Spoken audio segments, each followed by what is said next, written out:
very contentious election period, and we had to succeed in that period. Because if you look globally at countries that are not democratic, you will see a history of countries that have lost welfare and that have declined economically. The examples are replete around the world. And it was not a fight only for the PPP, it was a fight for Guyanese, the people of this country. Because had we not succeeded, this country would have become an international pariah. The international community, the United States, Europe, the UK, all said that if APNU had gone ahead and sworn in the government, we would have faced sanctions. You see Venezuela's with sanctions now, people don't even have food there because sanctions don't affect the politicians, it affects mainly ordinary people. And so we had to fight that fight. We had to do everything. We brought in CARICOM to oversee the review, and the leaders of CARICOM came in and they deployed a team. We went all the way to the Caribbean Court of Justice, and eventually we got a result that is what took place at the election, what was actually declared. And so that was crucial. But we came into office with the expectation that we will start implementing the things we promised. But then we were stuck with this global pandemic. Now, many generations have lived and died, and they didn't have to address anything like COVID that ravaged the world. But we had, in this generation, we had COVID, a global pandemic, and we had to build a capability. There was nothing else mattered at that time when we got into office except in keeping our people safe. So immediately what we did was we were doing 40 tests per day. We had no capability to do more. Today we can do 5,000 tests per day. That's a capability. We had a hospital that was half completed. No bed, no ICU department, no oxygen in it. We built out that hospital in a record space of time, put in an ICU capability, brought in oxygen so we can address the pandemic seriously. Thirdly, we decided that we're going to change the approach. You recall the order that was issued under APNU that they're going to quarantine everyone, catch you and quarantine you, and then you could even burn a person's property if they had COVID. Go and read, it's still up. You can read it in the official gazette. But we decided on a different approach. We said we'll have to keep the country open whilst we were addressing the pandemic because too many people were losing job and welfare because of the closure. The country was shut down completely on August 2nd when we got into office. We then decided that we had to find vaccines for our people. Now the developed countries kept everything for themselves. They would not sell to Africa or the Caribbean or Asia. And we had to go around the world finding vaccines. Today we have 80% of our adult population vaccinated, and that has allowed us to reach some level of herd immunity. And what I'm so pleased about, that our death rate in Guyana is lower than many of the countries that had shut down completely, that did not keep their airports open, etc. In fact, if you look at the developed countries, Europe, United States of America, the death rate on the US has been more than twice that of Guyana on a per capita basis, and they had all the best vaccines and everything in the world. So we have managed to come through this period with a lot of hard work. Now we remove all the restrictions, and now we can gather once again like we're gathering here today. But we have not gotten rid of all the consequences of COVID, because although we can go about doing our business without a mask or freely, there are other impacts of the COVID that we're still suffering from. So many factories around the world that we're in China, in the United States of America, from which we import our building material or food, those are still closed or they haven't gotten back to production levels like before. So now what has happened, if you're going to order an excavator, if you're ordering, say, even a vehicle, some types of vehicle, now the lead time to have that delivered, in the past we get it in 3 months. Now it could take as much as a year and a half to get those vehicles or the excavators, bulldozers, all of these things that are critical for the development of the country, because many of the factories that were building these things around the world in Korea, China, the US, they're shut down. Or now they're started reworking and they have a huge backlog. So it's still affecting us. It will affect our capital program. Secondly, it has pushed up cost of living because the freight has gone up. We can't source some of the stuff. Cooking oil, I was giving this example. Cooking oil, the majority of the cooking oil in the world came from Malaysia and Indonesia. The two countries banned the export. So immediately you see, if you go to the market now, the price has more than doubled for the cooking oil. So you can't simply find it. And similarly, India has now banned the export of wheat. Ukraine and Russia, with the war there, used to supply 1/3 of the world's wheat supply. So when you take that out of the equation, immediately prices go up. So although we passed through one stage of the COVID, the production levels around the world have not gone back to normalcy as yet. So we still will struggle through this period until those things happen, and then we go back, the prices will abate and come down. The same thing with oil and gas. So the price of a barrel of crude oil moved from $28 in 2015, it's now $120. So although we removed the 50% tax that was there since we got into office on gasoline and diesel, the price has still gone up because of this. And so the rice farmers are complaining. We had to help them because the fertilizer prices have gone up. And that is because crude oil has gone up, and you make fertilizer from gas and crude and all of these things. So we're still reeling now from the consequences of COVID, although we can now walk around freely and our country has moved back to normalcy. So that was the first issue that took up a lot of our time in the last 18 months. We had to do that. Secondly, we did not wait for us to come out of COVID to start addressing the promises.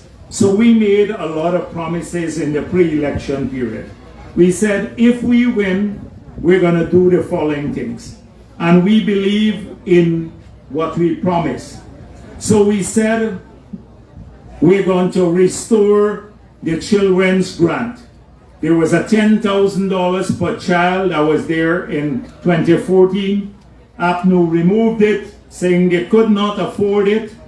We believe otherwise, because if you check the estimates, food supplies in government grew by more than 1.6 billion in the period between 2014 to 2020.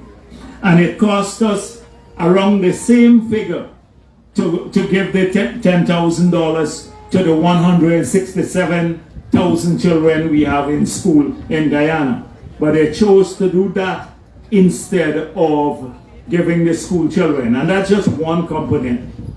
So we restored that, but not at 10,000. We said we had promised to take it to $50,000 per child per year in the 5 years. This year, it's going to be distributed soon, and it's already at 25,000, and we're only in the second year in government. But we have not kept it only for the public school kids, because we have 170,000 children in school. We now added on the children going to private school so their parents can benefit too. That's another 30,000 children there. So 200,000 kids will be getting that now. It runs into billions of dollars. We then restored the water subsidy to the pensioners. So APNU said they couldn't continue this, they couldn't afford it. We can afford it. We restore water subsidy for the pensioners. Some pensioners still have trouble getting it. The head of GWI is here. I called him a few nights ago because we had some complaints about it. But we want the pensioners. That was there before APNU came into office. We promised to return it to the pensioners and they will get it. We put it back in place. So that was the second promise we made. The third promise we made was that in these 5 years, we will double old age pension. Now APNU in 2015 said they will double old age pension in 1 month. Well, in the 5 years, it wasn't even double. But we promised, so in the first 2 years, we've increased it by 40%, and before the 2025, it will be double. It will go up to about $40,000, up from $20,000 a month for the old age pensioners. So the joint services, our policemen, soldiers, fire service, the prison officers, they used to get a 1 month tax-free bonus. APNU removed it. We restored it. We promised we'd restored it. Now they're getting it back once again. So that all of them are benefiting from this.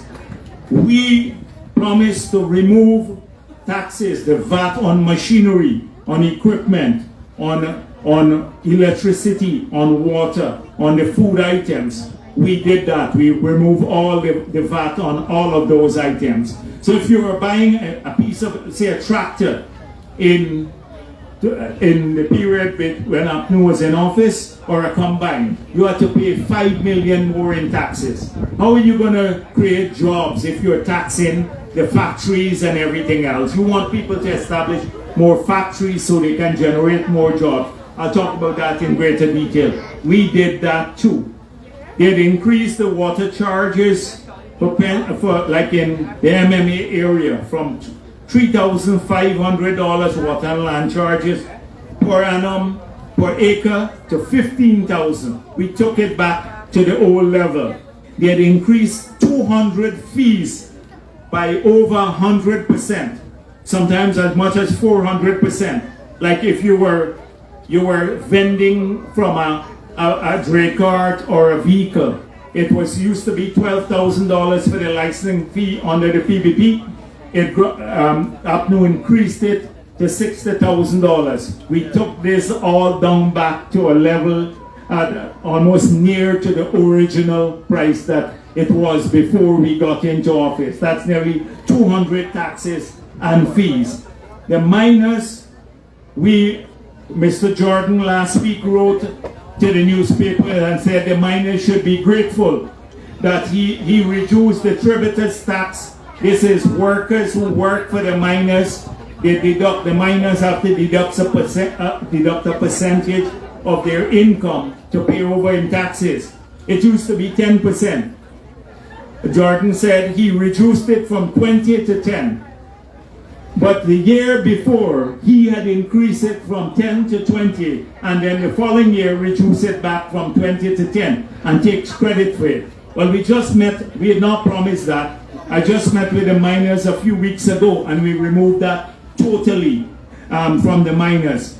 They had increased the 2% final tax on a sliding scale to 3.5%. We return it to 2.5%. Every single promise that we have made, we have started implementing in the short period that we've been in government. I can go through, there's a long list.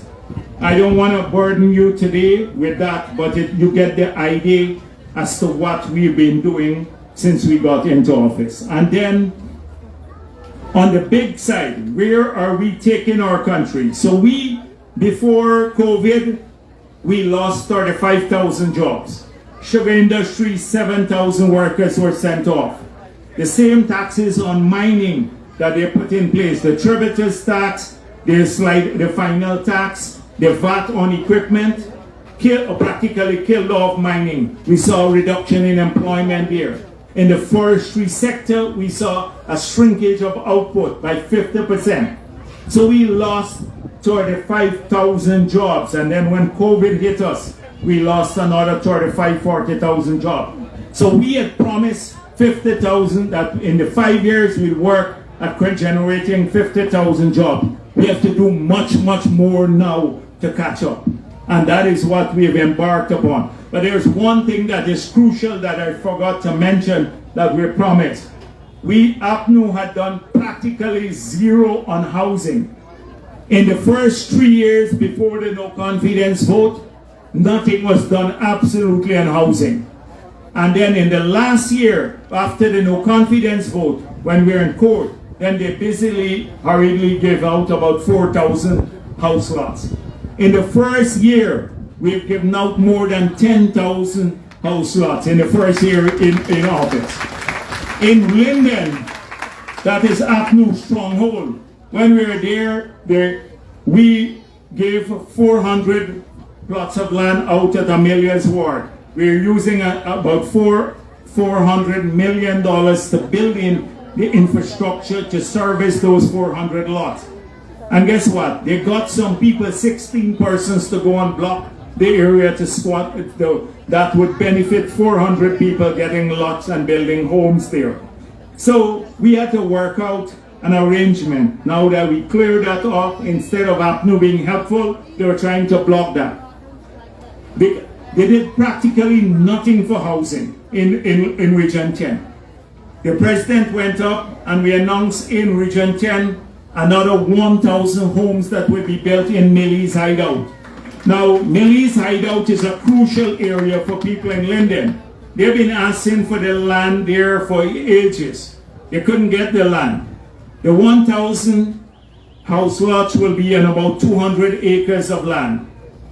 So guess who got 200 acres of land? One man just before the elections. The chief elections officer, Mr. Lowenfield, they gave him 200, 200 acres of land at Millie's Hideout in Linden, but would not give 1,000 persons in Linden the plots of land. That was equivalent. Now that's been done, the land is going to be cleared, and the houses are going to be built in those areas. So generally across the country, we've set aside money now to develop 30,000 acres, 30,000 house lots, fulfilling the promise of 50,000. We never promised to build homes, but we would probably in the 5 years do between 15 to 20,000 houses now, because we see a need to do low income, moderate income, and professionals, higher income houses. There's a big demand for that. A few weeks ago, we launched a scheme. So even if you're not in a government housing area, but you have a piece of land in any village, in Zealot, in the islands, anywhere across, the alarm still wherever, and you want the government, you can't start building because the bank will not give you a mortgage now, because you have a job, but you can't get a mortgage. They want you to start. The government will finance the start, and then the house will get completed, and then you take a mortgage, the government gets back its money, so then you can get your houses constructed. And so I hope that you apply for that scheme, because it's not just in regular government housing schemes. Any part of the country we can do this on your own plots of land if you have them. That is there, but at Lenora we're going to build 1,500 houses there and probably another 500 across the region. And we're looking at the demand here. When I tell you about the plan for Region 3, we'll talk a bit more about that. So that was another promise, but coming back that I forgot about, that we started implementing the housing promise and the house lots. So on the job creation side, I told you about the 50,000 promise. So we have decided that we had to get, that is why we said, we found too many people who were not working when we got into office because of the shutdown. People who had jobs before. So all the clubs, the restaurants, everything, taxi drivers couldn't move, etc. So we said this would not work. Because people, if we keep the country shut down all the time like some other countries have done, these people will not have money. So we then opened up gradually, and a lot of those people now are back to work, and we're very pleased. We've seen a boom in some areas. In Region 4 already we have major labor shortages.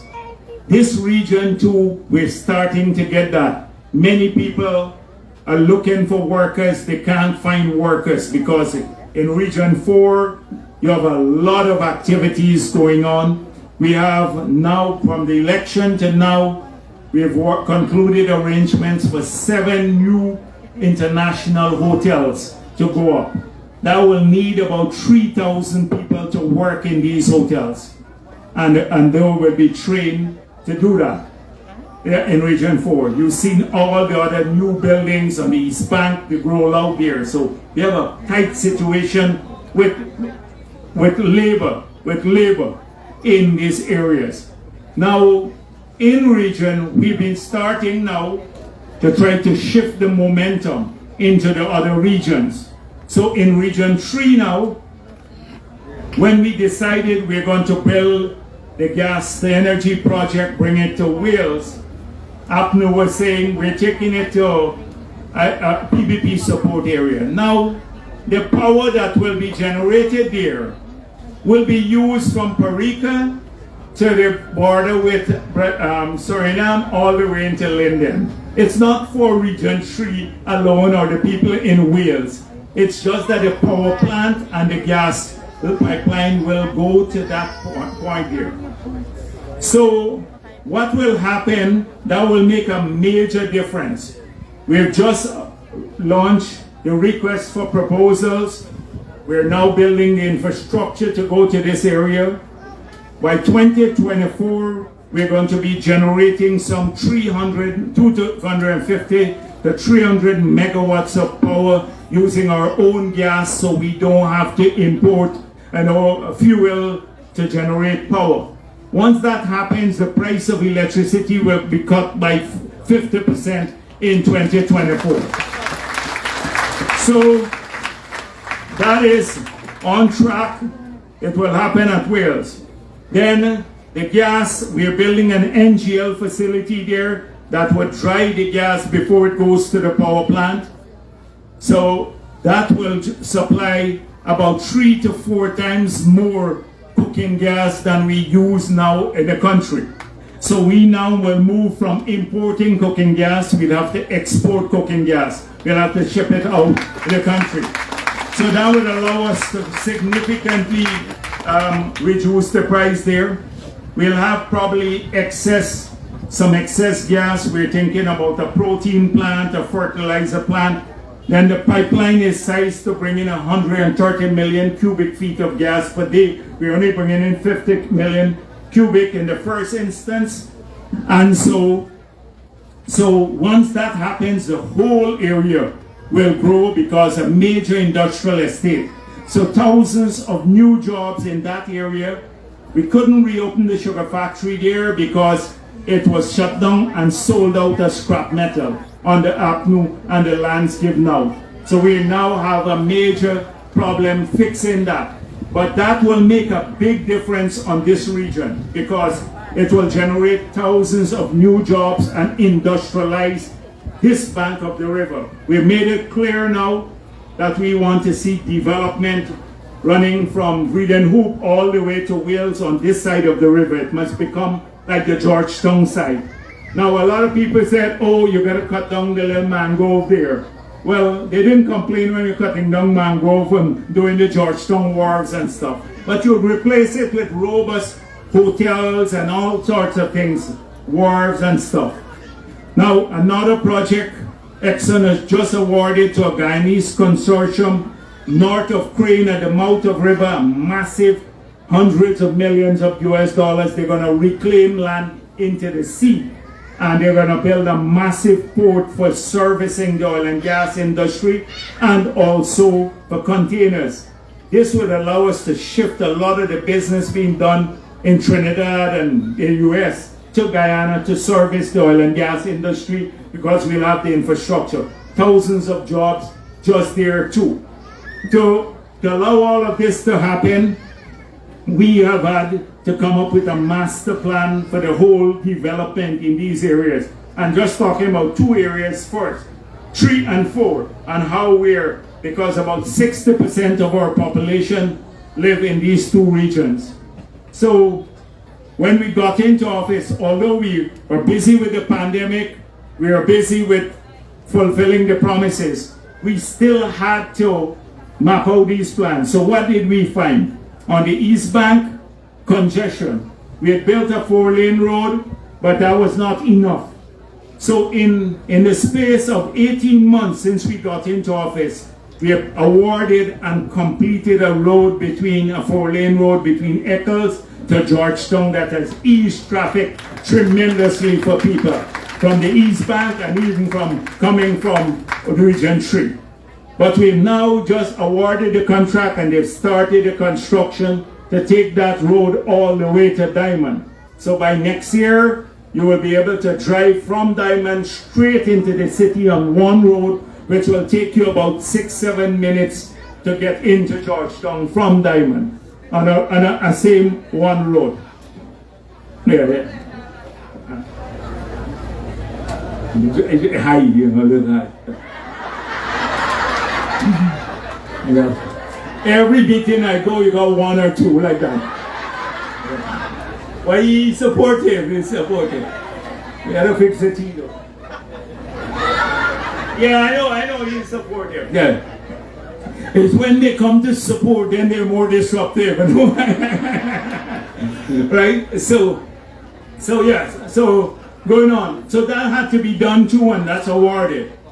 So we then awarded another road that's going to start construction, 106 million from Ogle coming all the way to Eccles. So when you cross the bridge there, you're hitting 12 lanes going into the city. 12 lanes, and that will make a big difference on the East Bank and coming down. We're going to pave the road to the airport, the Linden Sioux Dyke Highway, build a bridge across in Wisma, across the river there. We now awarded another contract to pave from Linden to Mabura. We've awarded a contract in this short period to build a bridge, a 4-lane high-rise bridge that will, for the next 50 years, people from this region don't have to worry about bridge breaking down, opening, anything like that. Day and night you can travel across. Go and we're awarded that. Our construction will start soon. We've advertised now to build.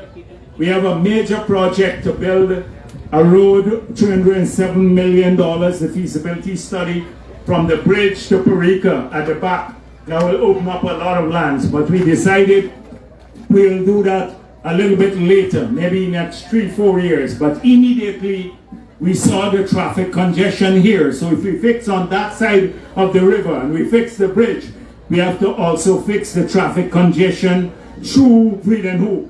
And so we just went out to tender for a $12 billion to build a bypass from a 4-lane from Crane going all the way to the bridge at the back coming through Schoonard. So you'll be able in 2 years' time to drive from Crane straight up to the bridge, not having to go through the funnel at Freedom Hoop. So that's already been done. These are all things that we've been busy doing. So we didn't sit down, pandemic or no pandemic, COVID or no COVID. We've been busy mapping out the plan, doing the feasibility studies, raising the financing, and implementing these projects. And we had to do so in very stringent conditions because of COVID and very difficult conditions. So that's only for 2 regions. I can tell you about the plans to create jobs in the other regions, like Essequibo and Region 10 and Region 6 and 5, where we've just completed. Now 7,000 people are hired here working as part-time workers until they can get on to they can study, get a better job, or move on to another sphere or something else, do something else with their life. In this region, we will start the recruitment in the next few weeks for about 2,000 persons in this region as part-time employees. I hope that people will apply. And the way this works is you can serve in a hospital, you can serve in a school, in a daycare center. This is getting our people to work to improve the services we provide in the communities. So that will start. I hope that people across this region would aggressively pursue the application. Now there's another promise we made, and that is linked to what we are doing now. We promised we'll make University of Guyana education free in the 5 years. We plan to do that, but we also promised 20,000 online scholarships. Now the last government probably gave about 200 scholarships in the whole period online. The ministers had scholarships, and when we launched this program, they were telling people, don't apply, you wouldn't get it. Well, 6,000 people are already on the scholarship program. This year, another 5,000 will join that. And although we promised 20,000, I've said anywhere, and here too I'm saying, if every one of you want to study through an online program, we will pay for the scholarship. So please apply, make full use of it, as many as possible. If it goes to 50,000, that's fine.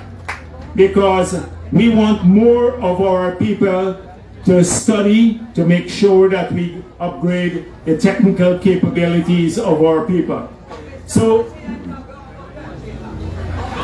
where you want now, trailer? Oh, he won't go Venezuela?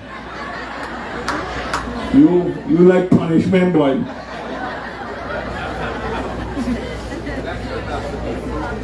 I hope it's not what happened in one time I went to Secure Coast before the elections. So I saw some ladies lingering after the meeting. And they said to me, wouldn't the party send back all these girls coming from Venezuela? So I said to them, I know the PPP treat people with respect. If they're refugees, they fled. Just like how our people used to go to Venezuela to work, or the Caribbean and stuff. You have to treat them with respect. They said, no, the party should send them back because they're taking away the guys. So I couldn't promise that before the election. So that's not in our manifesto. If you read the PPP promise, it's not in the manifesto. They send back any person there. So he won't go Venezuela now. So yes, so coming back to studying, and this is very, very important for us to do this sort of thing. So this is what we've launched this program across the region. We've had pushback again. Mahi Paul, who is from this region, he is an opposition MP, sitting with Mr. Norton. He said, what are the qualifications of the people we're hiring, the 7,000? And we said, one thing, Guyanese. That's all that we need. Nothing else. They don't need to be qualified. And to get the scholarship too, if you want to study and you haven't completed the CXC, we have a remedial program where you can do maybe 3 to 6 months of work and then qualify for a tertiary or technical level training. So please ensure that you pursue that. So in this region, it's not just the big infrastructure like on roads. Here in this NDC, we'll be building a new hospital starting later this year. This will be a hospital that is 65,000 square feet. It will have 3 operating theaters. It will have CT scan, so what you have to, if you have to pay and go to Georgetown now to get that, you will get it right here in the region, and that will start. So you have a lot of private hospitals and stuff coming, but this will be a government hospital right here in the region. So on farm to market roads, And drainage and irrigation, I just told the farmers what we're going to work on. Because with climate change now, the intensity of rainfall has changed. The weather patterns have radically been altered. So what historically used to be like, say, 7 inches of rainfall in the entire month of January, you can get in a single night. And I was saying to the farmers, if you don't have storage, because right now along the coast we don't have storage, you have to do one of two things. Either get more gravity flow through more cokers or more pumping capability to take the water out. Because this will be here to stay with us. We can't complain about the weather anymore. This is happening and it's irreversible at this stage, and it could get worse because the global community is not rising to the task of abating climate change. All the targets for the Paris Agreement have now not been met, and so it could get worse. So this is important to address. We're going to be spending maybe close to $5 billion in this region to improve in a long-term way drainage and irrigation. You recall when we built the Hope Canal, APNU was opposed to it. Mike McCormack from the Guyana Human Rights Association opposed. Guyana Association of Professional Engineers opposed.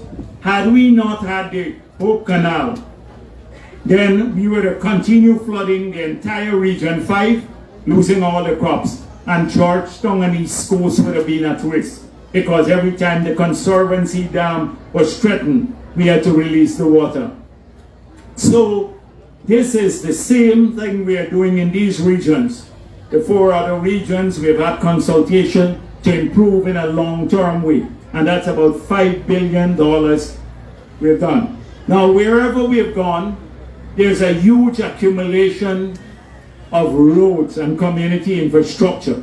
Everywhere we've gone, all the road networks internally have deteriorated tremendously. People don't have proper community roads.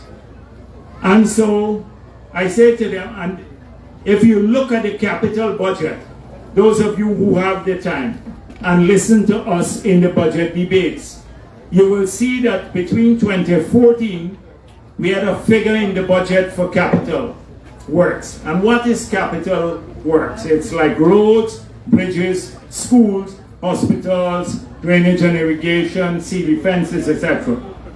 In the 5 years of APNU, every year that declined the allocation for capital expenditure across the country. So that led to very little maintenance being done. And then in the 3 years prior to that, from 2012 to 2015, people forget that period. But if you go back and Google the newspaper articles, you will see how much, because APNU had a 1-seat majority in those 3 years in Parliament, they cut a lot of the budgets for capital works. Do it yourselves, go and check yourselves, and you will see what this is about. So we have about 10 years, from 2012 to 2022 now, of accumulated work on community infrastructure. We have assigned near $15 billion on coastal roads alone this year, over $15 billion for community roads. This region, about $2 billion. We've just gone back into Bell West here in Tushin and the other area, Zeelot, across the country.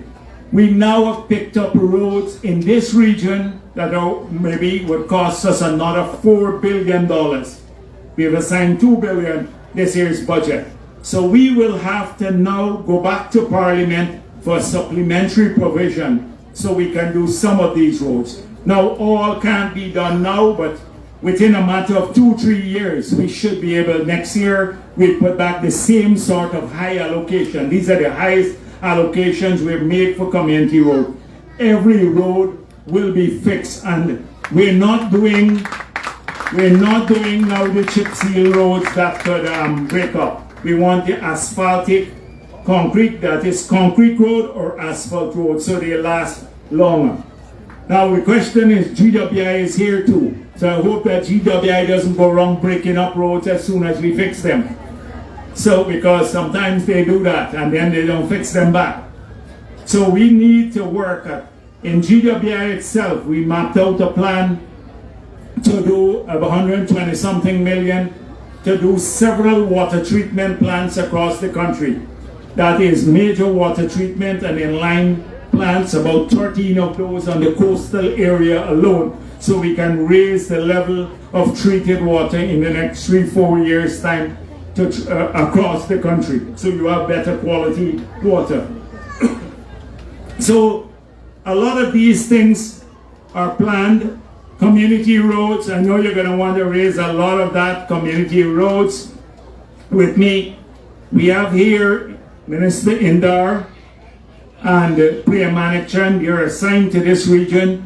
The President himself looks into a lot of these affairs going on in the region because he's very concerned about what's taking place here. And they are available. They should visit. We will address the roads and all of these community infrastructure. Now I'm going to, because I came here to listen to, and you have ministers here who can give you feedback immediately.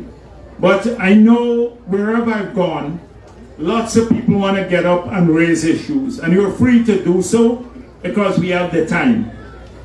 But if you want me to help, the way you do that, I can help you, is if you give the staff that we've brought out from the Office of President and other places. They're out there. Now don't go immediately, you can go maybe in an orderly way. All we need is your name and number. So when we leave here, because we can't talk to everybody and listen to every issue, you'll get a call and then you can explain in greater detail. Now people say, oh, we have done this before, we talked to somebody and stuff. This is a unit that is established at the Office of the President. We follow up on it now. Now I can't promise that we resolve every issue that you raise, because some issues, when two people fighting for the same piece of land or two brothers fighting for transported land, we can't deal with that. Right? Some of these things, and they want the government to get involved in the middle of it, and both sides support the PDP, so we are not touching those things. We're not touching that sort of thing, because the moment you take sides, you know what happened in those issues. So those issues are going to fend for yourself. But the other issues, like some people didn't get their pensions, they didn't get NIS, they got a housing, they applied for a lot, a house lot, did not hear back. So no use you get up and say, I applied for a house lot since 2014 and I didn't get it yet. Because if we hear it, it's gone. If you record your name and number, then you will get a call and they'll say that. So no, everybody can come and raise this. You can raise some of it too. But if you want it fixed, then you do that. Name and number. That's all we need now at this meeting. So please allow us, help us so we can help you on these issues. But we're very pleased to be here and to talk to you and to listen to you. We came out here with that view today. Hopefully we'll be able to resolve a lot of the issues. I want to make sure that you know we've been hard at work for the last 18 months. You've seen the visibility around the country, COVID or no COVID. And we're working for all the people of our country. We campaign for all the people of Guyana, regardless of those who support us or that didn't support us. We're a government of Guyana. That is what we are. And so you'll see development right across this country. Thank you very much.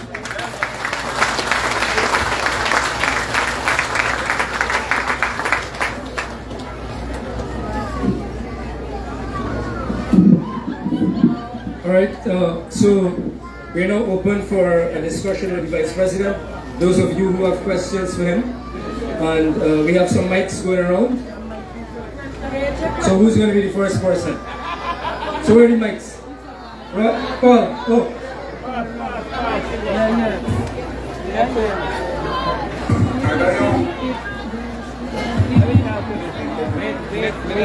I would like to speak to the Vice President for his turn. Okay, next person. Good afternoon, ladies and gentlemen. I would like to thank this government, especially Mr. Barajagdev, as a worker at Daisuku for 39 years. In 1990, I had to borrow $3,000 to buy a bicycle to ride to work. Under Jagdev leadership, 2000 are already living in my own house. That's how much they have moved forward this country. One of the things that is bothering me though, is the squatting that is going on in this country. People squatting, they enjoying the benefit or they denying the NDC for doing their work by blocking up the drainages, and people squat, and at the end of the day you see those people get the land. They get the land that is squatted. I understand people squat because they need a lot, because they don't. But you know, people are squat. Example, the land is standing on right now here is being squatted by business people. And you know, at the end of the day, they would enjoy it. No penalty to these people.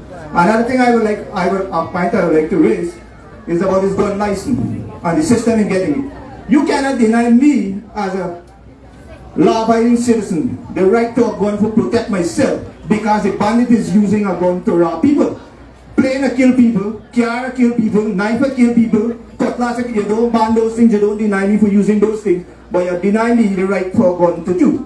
Now you're talking about tints on vehicle. The police said they want to see in the vehicle. Well then, let me make a law that you must put a floodlight in the vehicle night time so people can see inside too. You know? The thing is, real answers. There's so many answers I would like to talk, but I know other people want to talk and I will give them a chance. Alright, so let me talk about a few of these things. So I know that a lot of these things are contentious. Like when we had this thing about gun licenses, so we right now have probably applications for maybe 30,000 of these. Some countries it's very difficult to get a license, like the UK, and in the United States you can buy a gun once you're an adult, basically. So they're between the two extremes. Now, we said, let's start the national consultation. Should we do like the United States of America and allow every citizen the right to bear arms? The first meeting, the consultation, I went to, a group of ladies saying, no, the man gonna shoot me. That's what they said. The man gonna shoot me. The consultation broke up. You understand? So now you're caught with this, the first thing. That was the first consultation. Secondly, we said, since a lot of people are talking about this, should we conscript people when we reach every young male? Like in some countries, in France, once you reach 18 years, in South Korea, you have to go into the army for 1 year or maybe 6 months to train. As soon as we started that, people said, no, not me. So, but in other countries, they've done this. And so this is a conversation we may want to get back to, because if you do give out 30,000 pieces of weapons to people, half of the bandit will get those weapons. I've seen people who have a weapon and it's just for show. The same bandits can come and take the weapons from them and go away with it. And they just do it for show. So that's how you're caught, and everybody wants a gun license. Everybody say, I gotta protect myself. So that's where the government is caught with now. I'm just explaining so you understand, if you were in government, what sort of challenges you face in addressing that issue. The tint, I think it's up to, I don't know too much about it, but there is a permissible level. There is a permissible level that you can tint, 35%. So isn't that good enough? Oh, no. But to the law, there's a law about this. So we should make sure that people understand their rights. So no policeman can capriciously change the law. So no, but that's why we need to do more on the public relations side. I'm going to talk the ropes, and then maybe the DPI can put out a notice, take the legislation, put it on a government website and say this is the law, these are the regulations, this is what is allowable. And so then nobody can do it. If citizens know their rights more and they know the law, they can then say, here is the law. Go and check this website. So we should work at improving community relations with the police. I know Commissioner Hickens has started a process like that, trying to improve community relations. So working with people in the communities to have them as your eyes and ears. I was talking at Canal 1 about how we are going to address this issue of crime fighting and where it would evolve to using technology and stuff. I don't want to get into the details of that. But the points you made are big points that people make every day and it bothers them a lot. And so we have to give better explanations. We can't resolve all of it at once. We can't give everybody who needs a gun license. And I'm sure that 20 of the persons who give their names here and numbers will be asking for me to look at a gun license too. You know that, from this community. So we'll go a little cautious on that one. But you're right about some of the other issues. All right, next person. Yeah, good afternoon, everybody. Mr. Vice President, we have a problem for the past 14 years. As a farmer of Zeeland East, we have been getting sprayed on by Gaisuko. And I would like to know what the agriculture... Is somebody keeps sending me all these Belanger pictures with the plant and stuff like that? Is you the man? Yes, we have a group. I see a WhatsApp, yes, all the time with some plants sprayed on. I keep sending them to the Minister of Agriculture. Yes. I didn't know somebody sending me, because people send me all sorts of stuff every day. Yes, so I see that. So I know it was from this area. So let me hear you. Why are you spraying down the people? No, I met with the farmers them and I give instruction to Gaisuko now. Anytime they have to spray, they have to inform the farmers and the pesticide and toxic control board. The last time Gaisuko sprayed them, we tried to give them a little compensation from the ministry level. Alright, a number of those farmers who were affected. So hopefully from now on, whenever Gaisuko spray, they will inform the farmers and the pesticide boards. So informing us... Are they using these drones? No, plane. Or the plane, because the drones, they told me, can come very low, because it is when the planes fly high, you know, then you have the drift. But they're using, I saw at the Agri Expo, the drones. So they should explore maybe using the drones in these areas so that you don't have any drift. And since we're talking about Gaisuko, I see some protests over some money down there recently, right? So let me make it clear. The people, when I said 200,000 for everybody. So when I went back, they told me that proportionately. So if you have a senior management who will earning $200,000 a month, will get 1 month's salary. Basically, the 200,000 would be an equivalent of 1 month's salary. If you're earning 70,000. It's 2 months, or 75,000. That's your take home. You're getting 2 months at the lower end if you get 150. So you're getting 2 months salary versus the guy who gets 1 month at the top, and the cane cutters might get barely about a month and month two. So that is why they recommended to me that we should have some justice and proportionality in the whole issue. So that is why y'all probably get that.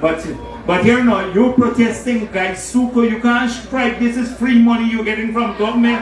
This is not Gaisuko money. This money you get from government. How you're protesting about Gaisuko? You're protesting free money. It's not like Gaisuko cut your salary or didn't give you an increase. You can't protest Gaisuko. You're getting like the free money, the sugar workers and stuff. All right. So you all got to understand. Sir, my main concern is that if Gaisuko should spray in the future. Yes, but that is when we went back and looked at the justice issue. I said that. Somebody raised it with me, junior workers too, and I said, yeah, because I didn't know. When they look at it, that was the situation. But we look at it, it's 101 person, they told me, or something like that. We look at it. But let me check again and see what I can do. All right? Okay. All right, please, next person. Yeah, go. Give her the microphone, please. Mr. Vice President. All right. Mr. Vice President. All right, go on. Tell me quickly. It's the same matter? It's the same matter. All right, okay. If it's added to that, yeah. Right, give her and then we'll come back to the... No, this young lady. The explanation that was given to us for us not receiving is that all workers get in the 6 days. We, the clerical junior staff, have never enjoyed that 6 days.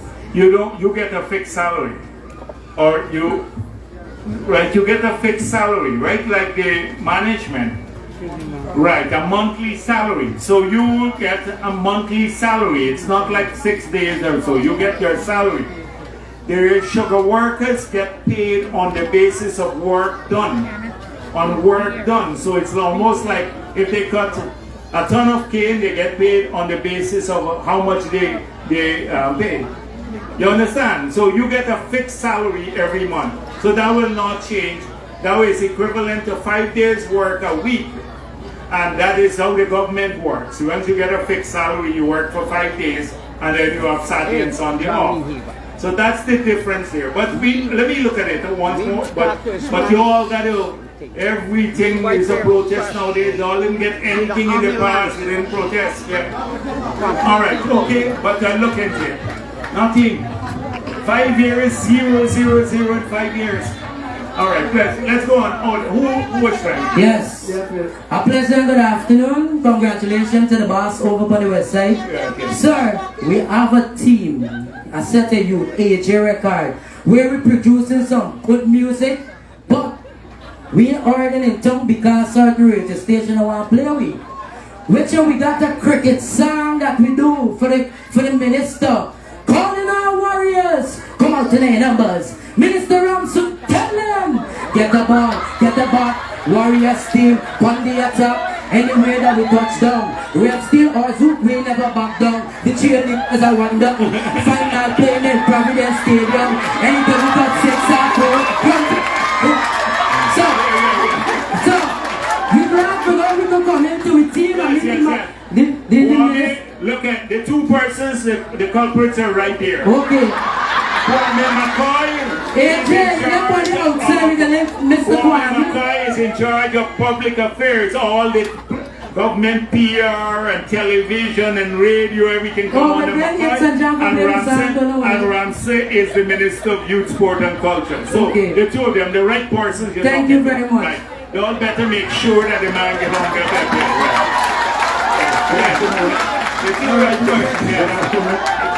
Good afternoon, Mr. Vice President. We want to welcome you to Region 3, you and the Honorable Ministers. We want to ask, don't worry about you. Oh, okay, all right. Yeah. Yes, sir. We have good officer. We have over 300 and something members of the community polices. And we only have one vehicle to use in this region. All right, we'll look into it. Have you met Robson? Have you ever met Robson? No, sir. Minister Ben? No, sir. All right, I'll try to get Minister Ben to come and meet with you all, and then we'll see what else equipment-wise we can get to you. All right? Thank you very much, sir. All right, then. We'll make a note of that. All right, who's that? On your right. Good afternoon. I am Ishidi, and I am executive member of Kashmir CDC IFLA group. We are which IFLA?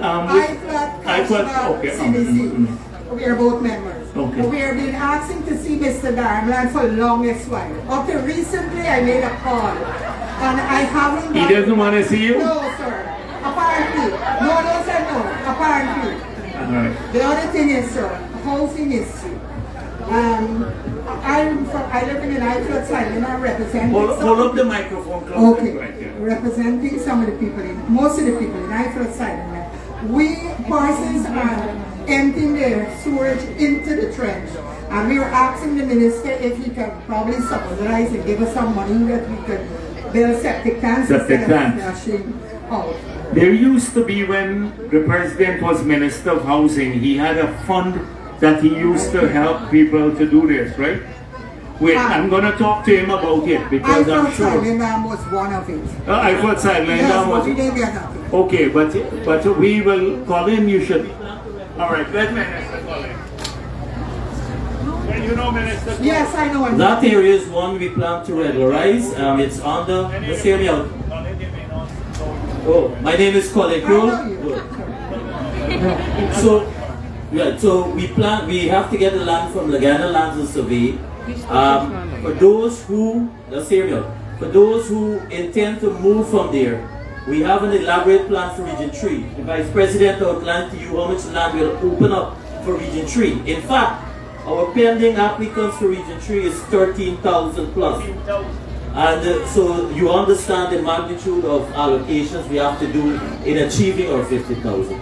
Region 3, we're asking you for your patience because we have a number of areas for regularization, some areas that have squatting issues, and we will address most of those within these 2 years.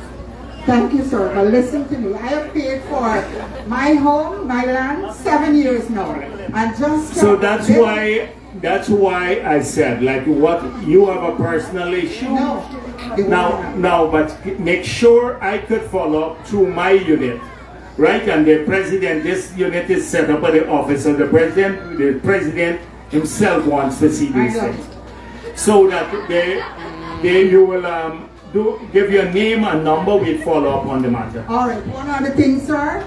Corruption in the region. I would like to see you. They said see Mr. Darmlai, but up to now I ain't getting. All right. Well, you'll see him now. From this meeting, you make sure you see him, and not just see him by face. You'll meet with him, Nigel.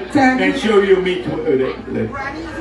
So the right. And who's the next person? Look at the back here.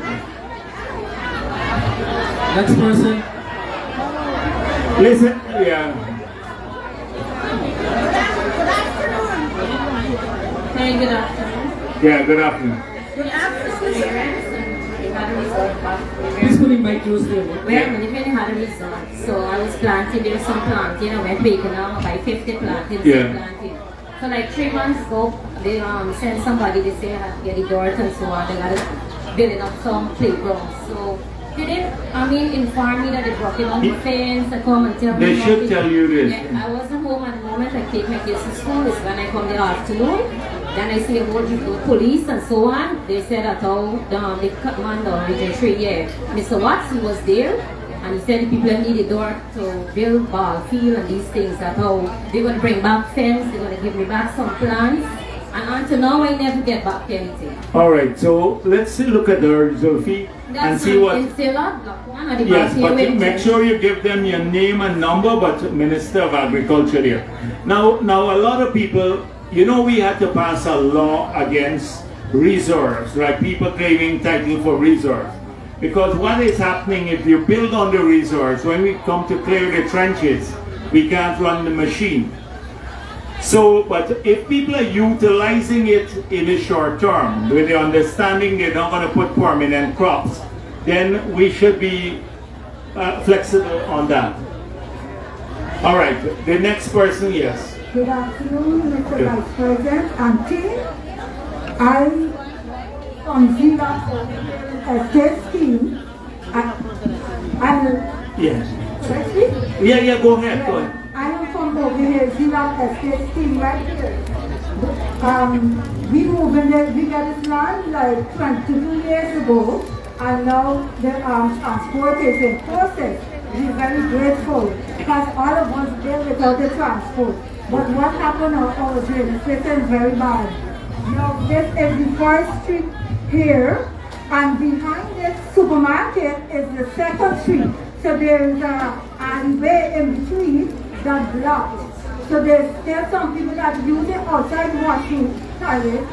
And so when the rain falls, the water coming over people's yard because I am in the second street. Okay, this area, the NDC, where's the NDC? Where is the NDC chair? Hold on a minute. Roxanne, where are you? Yeah, come.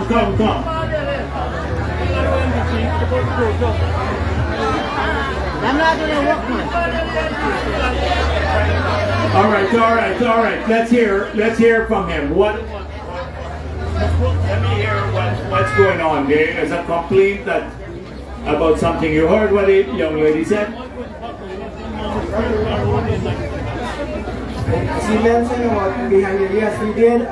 Minister Cole was here a few months ago, and he did with the other minister. Yes, he was here, and we arranged to get, but most of the people are blocking it's behind the two houses, so they're taking it over some of them. So we can't get our SIP workers to go between here. So you have to remove the fences. So you'd have to hold a meeting with everyone down the street so that they can put in proper drainage. It will benefit them too. Okay? Yes, Mr. Vice President, we said that we complain about the whole cars.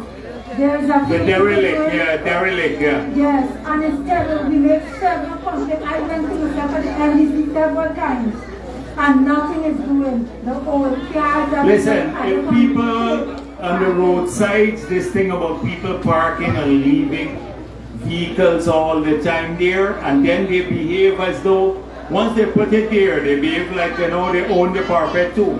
You all got to deal with this sort of thing. It makes the country look really shabby. I've seen in major parts of the country, you're driving down a road just paved and a lot of old vehicles. All of them.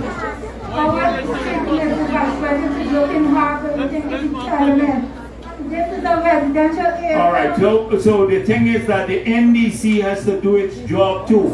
We can't constantly be trying to fix these small issues. You know, they should be fixing them. Good afternoon, everybody. Give them your name and number. Good afternoon, everybody. Good afternoon. We in Zolat Tushin Metameza have got a problem with water. Water? The water flow. The water trickling. All who live in Zolat Tushin, raise your hand, let the minister give us see about the water. Let's check Bashcom. Hold on a minute. You want flush toilet? You gotta get water. All right. No flush toilet. You won't need water. Let's. Where is Sheikh Bash?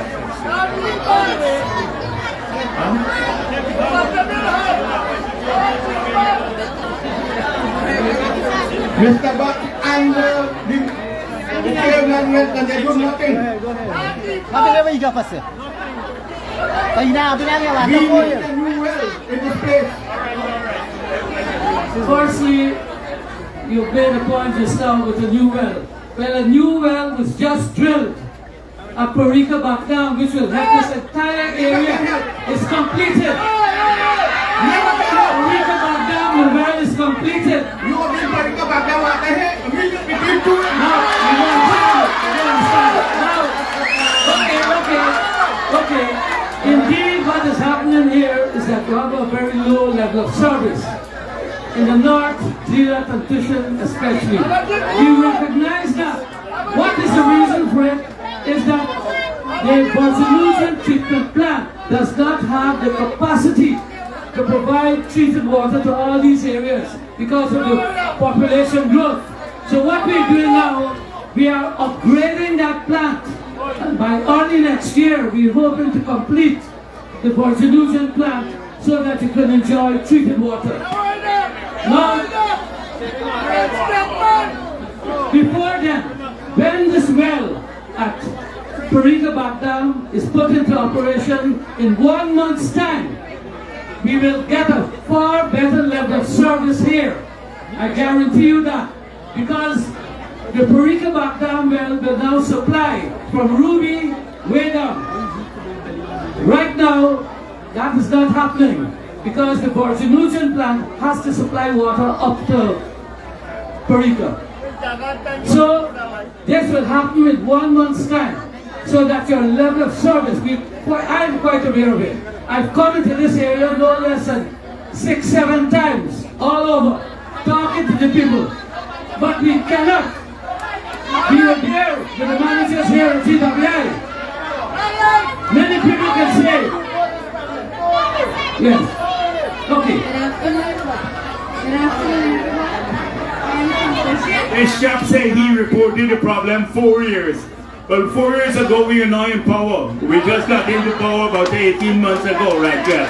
Exactly. And you heard what Sheikh Bash said. They've just completed a well at Parika, that the well would be operational within a month. That's what he said here to you, that the well now, that the here has to supply all the way to Parika. So now that well will be supplying the water at that end, so you have more water this end. He also spoke about the water treatment plant that they're going to put in place, that will probably by next year be in place, that will improve the quality of the water. That's the plan now. And so we're moving on from water. Let's deal with some other issues, because you just outlined what we're going to do in the area. Yeah. Not on water anymore. They give this older lady, Yeah, 1 minute, welcome. Just now, come around this way, come around. Okay, you can't pass, all right, just. Good afternoon. I have no complaint to give about our government. Yeah. And I'm asking you, comrades, if all of you, Yeah. because we don't need anything now. We are not starving. All right, okay. And we must always try to bring our government just always move. You don't want to carry something. All right, okay, then that's good. Thank you very much. We need this encouragement from time to time, yes, okay.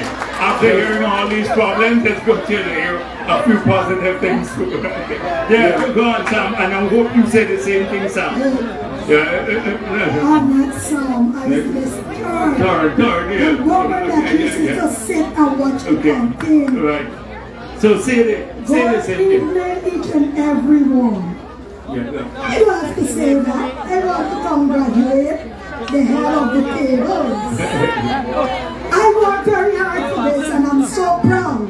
I'm born and grew up in Puerto Rico. This west side, the west side, is my area. And it has some issues I want the Vice President. It's a long time I've been trying to get to you. I go every poll now and see you face to face. These champions that you have in here, I always boost them on Facebook. The Agriculture Minister, God bless him, along with the housing, all of the ministers, the education, all the team is a powerful team. I didn't regret watching content. Lumps have to be coming up my legs. I shake it off. Who knows me? Knows me. When the avenue was putting water in the container, I walked, could have lost my life. The police said, get around. Gillette caused confusion. How come they say 2 boxes out of water? You don't see very great to see me with a flood on Region 4. Anyway, I did it for my party. Now, please. No, go ahead. No, everyone here knows me work very well. I have little complaint. I don't want to make it disgusting. I'm like the dog and the bone. I grab in here. You grab in there too? I know.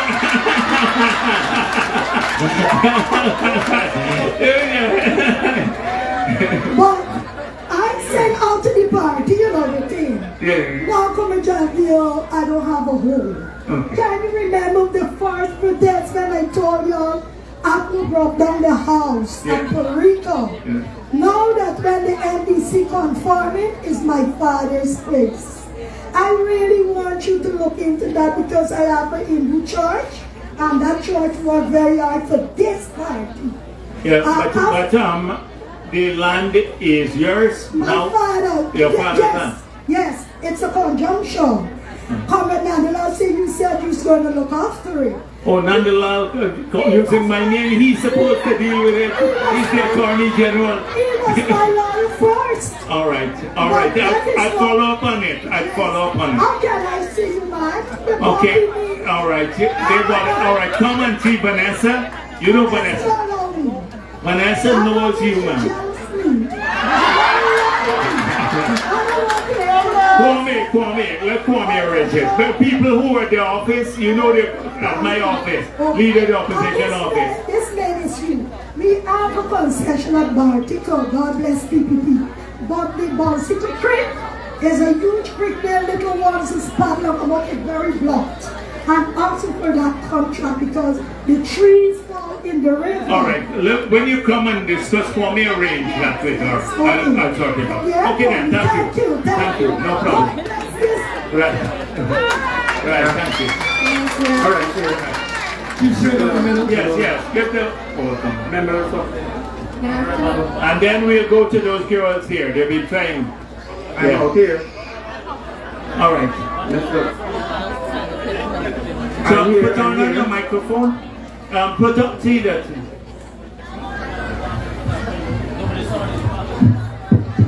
Yeah, me did 25 years me did today. Me know when plane me got along here. When here see me go down plane. Me live with my daddy when I check with the radio, badam plane. I be going like two chain there. Creep and go out and see everything. Next morning, I see all my dead in the trench. Then I think of the matter got we are chairman of my captain. But that's okay. Now, but the just one a big yard for this one. My wife may get COVID. My current my sheriff on my nephew. Treat them for 11 days. I got put him to sleep 10 o'clock. I got woke up early to get breathe. The music with the boom boom. I got to put you in a hammock, and when it cool down, then I put you on the bed. I got fancy all. Praise Allah that me never get COVID, and we deal with it. No, me never get the music. We are beg for this one thing. Me just hear the Lenora commander used to say, but this music, 1 o'clock at night, 2 o'clock at night, if you hear the car them. So when they wake you up now, you can't sleep, right? Yeah. Me, I was old people, where they sent here. But But Commander, at night time, if people are playing music and driving around at night, you know where I come from? Yes. You got to check some of this Chinese, you know. Okay. Because them guys are going to drink there and the Chinese got one thing they play. How we like, I mean in that silent. Yeah, because there are laws too. They got to enforce the law. Huh? Where's the commander? Commander. And when you... Commander is here. When... Alright, okay. Alright, so I heard you about them. Yes, now take I put a one thing. Alright. Please. Because when you talk about that, you get wrong. Alright, yeah. Let me hear this comrade here. Yes. Thank you very much. Take the microphone across there. Hold on a minute, they'll come to you. Them girls are waiting on the side here. Thank you very much, Honorable Vice President, Ministers of the government here. I just have three quick observations and comments. One has to do with the local government, the second has to do with education, and the third has to do with youth and sports. First, let me deal with the local government.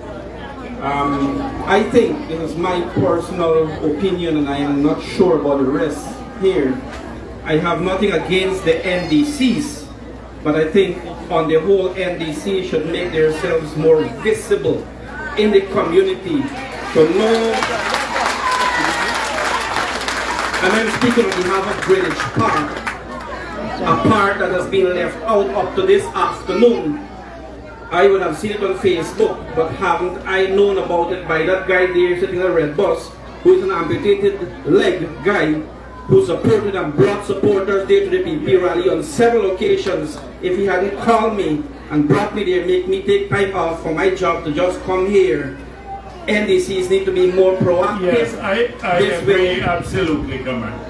When we campaign in the, for local government, we campaign on the same promises that our people will be a bit more, they would go, consult with people, interact with them.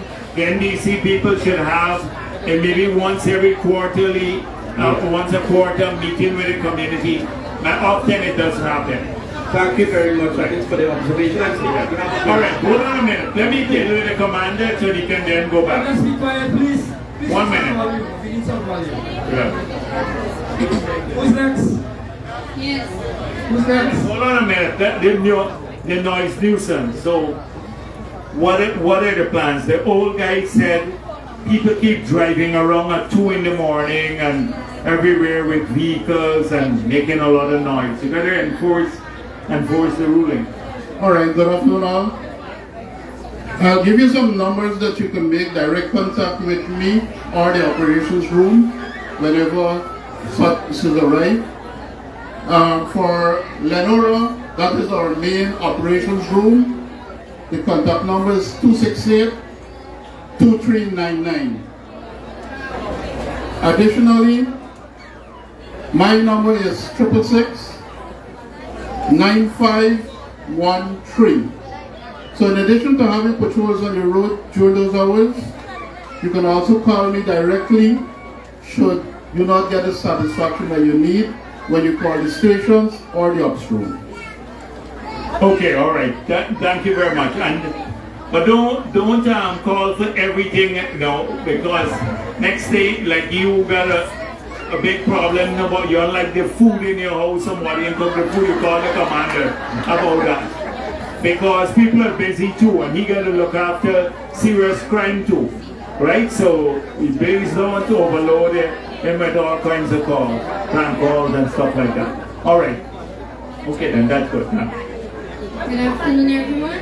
Yes. I'm here from Tushin North, the old scheme. Okay, since 2020 we have been going for road and drainage at the back of Nursery School Street. Right? And there is no drain. Oh, I'll come back to you, comrade. Hold on a few minutes. Let this girl finish, I come back. You get a chance again.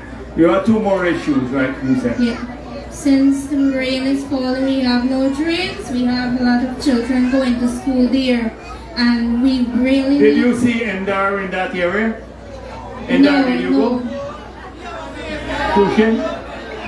Nobody went there. We went to Georgetown and asked for a road in Corinth, but nobody. What's the name of the road? In Tushin North by the nursery school. They got a new spot, right? All right. New place. So Endar should visit and check the area because I saw a proposal for lots of roads, but I'm not sure that yours is there. So we should include ours. Okay, the area. All right. Make sure you give them the number, the name and number. Let me come back to the gentleman there because I cut him short. Yes, thank you so much, Mr. Vice President. Next, I'm dealing with education. Thank you so much, Honorable Minister, to be here. I must congratulate you on all the initiatives you're doing, but I would like to add something more to this. The summer holidays are coming up. For those communities, I've seen the amount of projects and programs you have there. But there are communities like where I'm living over 17 years there in Region 3, in Village Park. That part of that community will have been left out for numerous amount of years. And like I've been mentioned, that young man over there, that red bus, I highlighted over there, but being supported tremendously. Nothing would have been done assisting him where we live. I would just like to ask, as the summer holidays, August holidays come up, that there be some kind of youth activity. I don't mind spearheading that, Minister. I will tremendously do that. Thank you very much. The next part of it, Comrade Minister, we talked about the visibility of the NDCs, the ministry. The community that I live in is surrounded or sandwiched between Barnwell and Good Hope. There is not a playground there. The only playground that is close to my community is in Philadelphia and at Ruby. There is nothing for our young people. So when you find the guys going to the seawall, smoking and drinking and misbehaving, they can't play even cricket in the street. They can't play football. No, but is there public lands there? No. Share private rights. Private land. Yes, we get somebody to donate a piece. Maybe we can suggest so. That's why don't you proposal. work on that for us? I will. Thank you so much for that. Work on that for us to see if somebody could donate a piece of land. Okay, all right then. Thank you. Give this. Chief, you want to say something, Priya? Okay, then give her a chance. You want to talk to me? Hello. Good evening, everyone. All right, hold on a minute.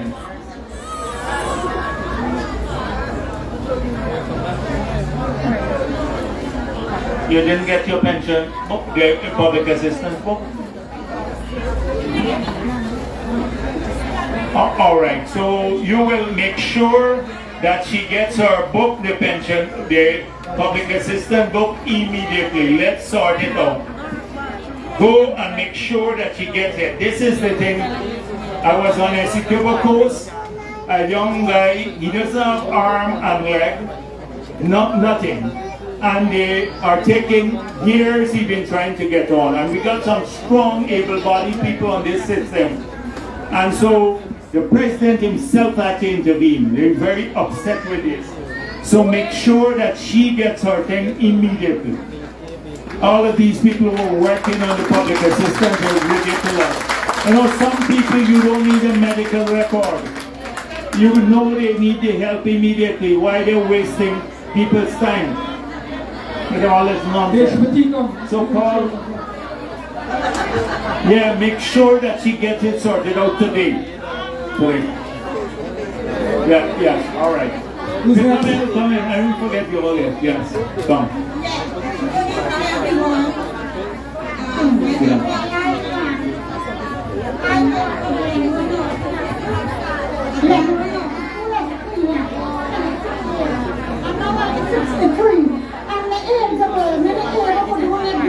Okay. And I love them nearly. Everybody wants to come to the other tree that every year how. And I will read when What? I didn't hear. I left them nearly. An empty lot. It was a church. And it broke down. And every year I clean the lot. And I'm in the table. If you have to look to see who really responsible. No, but you got to clean the lot? No, because I put some people on this and I'm in the boat. So, maybe I'm looking to see if we want to give somebody the last. Who gives somebody? I can't hear you. It was a church. Right, the church been on this plot of land. Yeah, and the church break down. The church come down. 18 years. Right. And through by the shop and everything in the place, people expect to make fence. All right, and you cleaning the lot. We just cut down the boat, like come low. So you want somebody cut down the bush? Clear the bush? And somebody take up the land. Somebody took the land? Yeah, somebody take it. Somebody give it to somebody.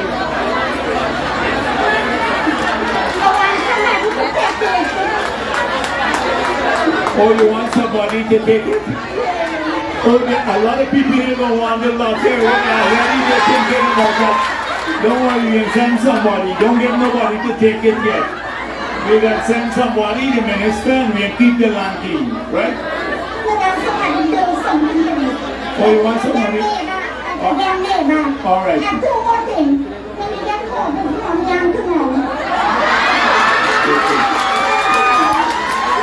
Why did you alone live in the house? How many? Okay, so did they give you a new slip, a pink slip? Oh, you live in America? Oh, you live in America? Oh, now let me tell you the same thing. Here now. Let me tell you something. My sister wasn't home, and she said to me, I ain't get no COVID money, I want the money. So if you're not home, they pass you, right? That is the problem. Which one? No, because you're supposed to, so one person in the home get it. Right? The person who been in the homes, they get it. So if you're in America, they wouldn't give you a second one? Yes. All right, we'll check it. Indar gonna come there and visit you, right?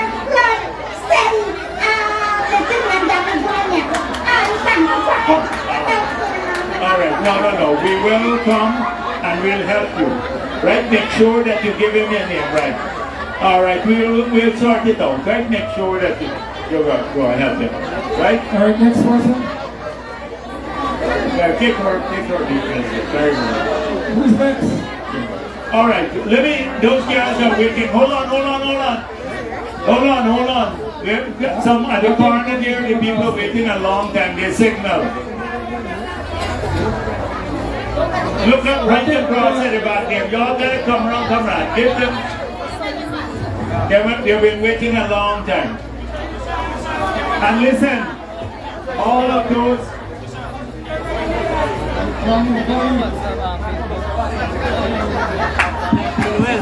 Yes.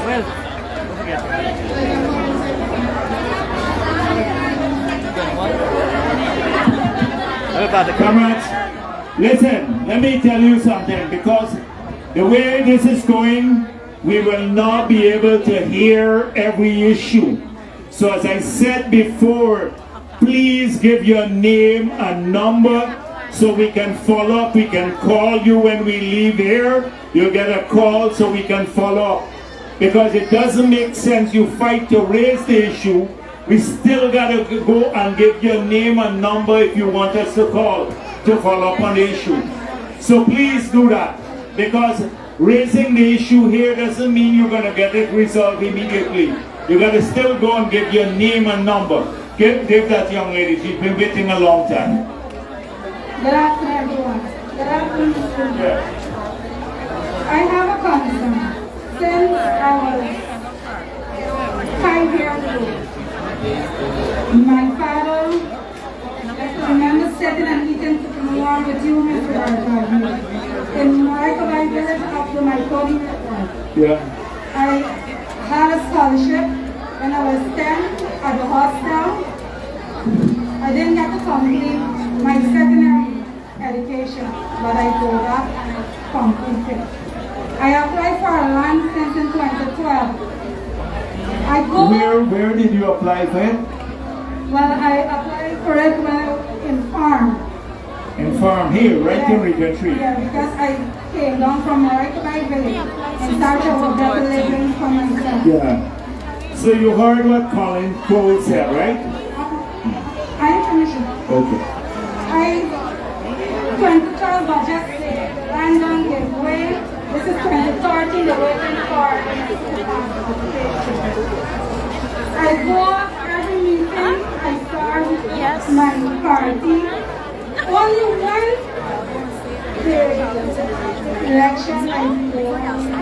Now I am in need of assistance, not financial assistance. I'm in need for help to look into the matter so I could get my land. All right. So Colin, make sure that we look at it. So give us your name and number. Right. Mr. President, I said I give that already. To who? Many times. To who? To who? No, you ever gave it to the minister? You never gave it to the minister. So now that's what we are hearing. So listen, we want to see how we can help you. So Minister Crowell will look into the matter personally. Okay? He's the Minister of Housing. I'm sure you never give it. I have my money, but I'm not getting it. Nobody not looking me up. Okay. So come here now, give him your name and number so he can follow up. There you go.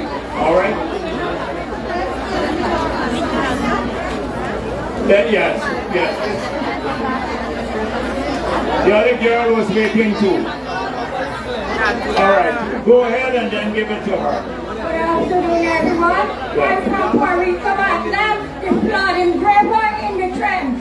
The local flooding, I'm getting no help for over here.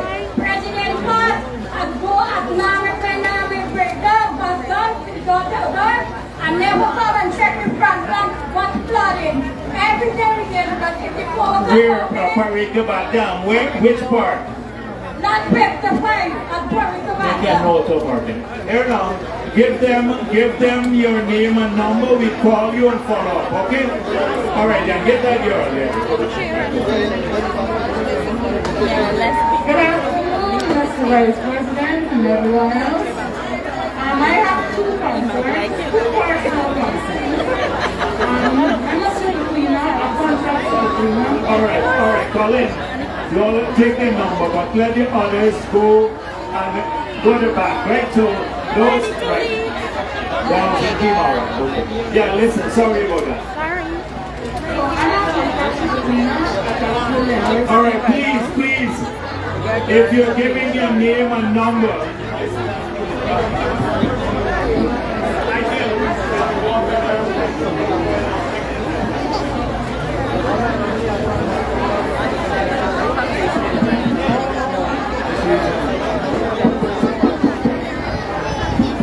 can we, who are the people controlling this thing? So let me make it clear. Please give respect to the other people who have not raised their issues as yet. If you're giving your name and number, do so quietly, comrades, so we can hear the others. And don't gang up in front here.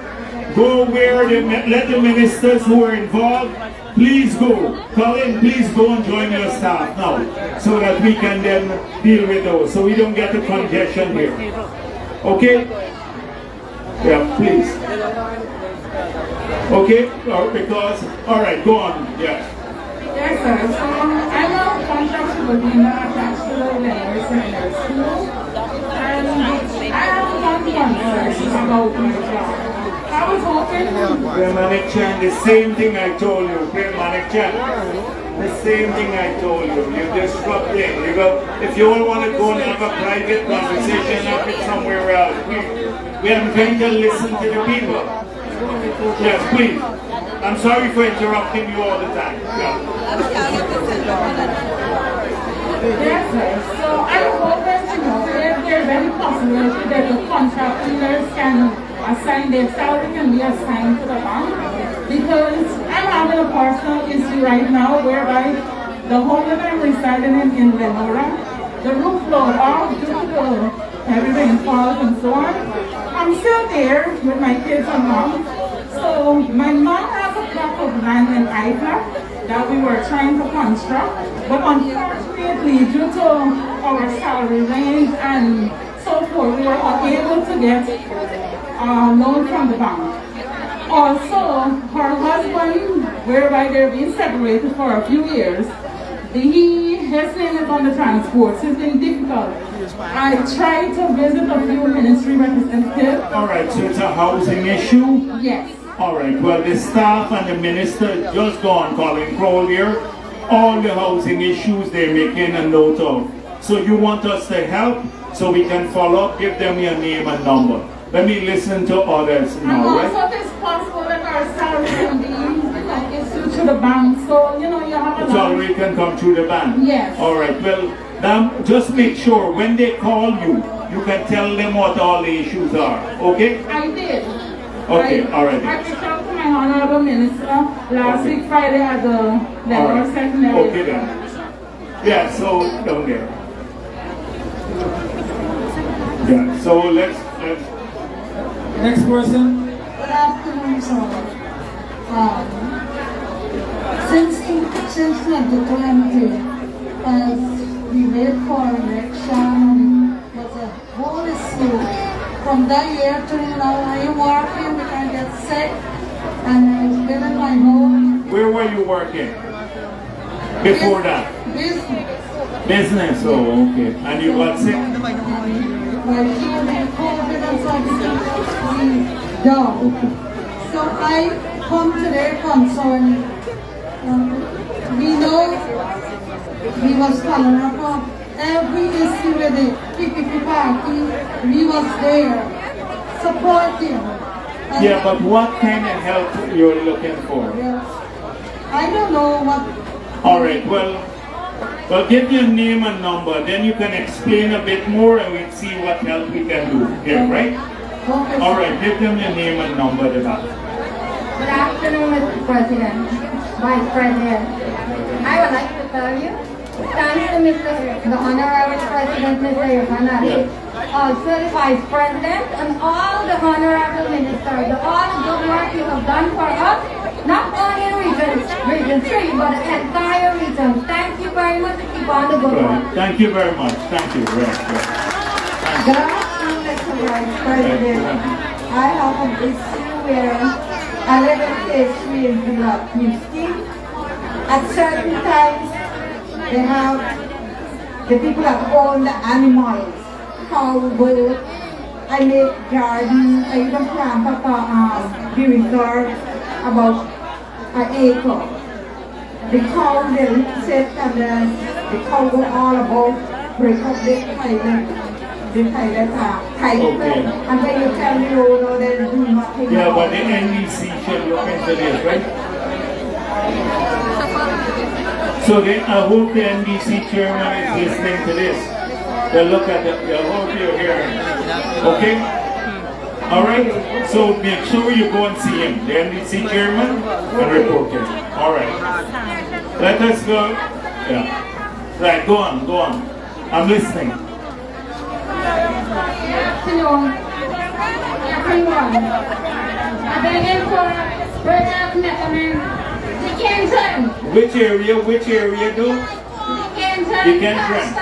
The NDC with it. The Kenton. Imam from McCammon Zagmas, you come and promise me that in April and never come back. Oh, okay, alright. They promised me they will fix it at the next day. Just do a Ramadan. And we have over 20. How come right there you're going Ramadan and promise? You don't fulfill a promise. You're going Ramadan, yes. Okay? You're going to make a promise in Ramadan, you're going to do it to get sick. Yes, so make sure you fulfill the promise, yes. We don't want no sinning in the PPP. We have over 20 children. And the weather is very bad. How big is this bridge?